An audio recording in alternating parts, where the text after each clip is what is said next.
பெரிய தடாகம் பகுதியில் வழி தவறி வந்த புள்ளிமான் நாய்கள் கடித்து குதறியதில் கால் உடைந்து காயமடைந்தது. பொதுமக்கள் மற்றும் வனத்துறையினர் மீட்டு சிகிச்சை.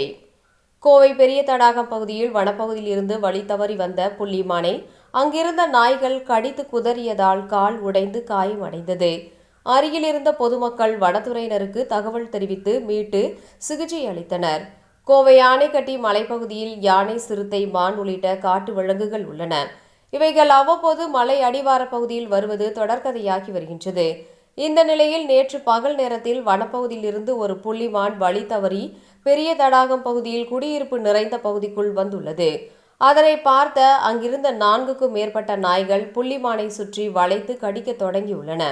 இதில் மானில் ஒரு கால் உடைந்து துண்டாகியுள்ளது. இதில் படுகாயமடைந்த மான் ஓட முடியாமல் அருகில் இருந்த ஒரு வீட்டின் காம்பவுண்டுக்குள் தஞ்சமடைந்தது.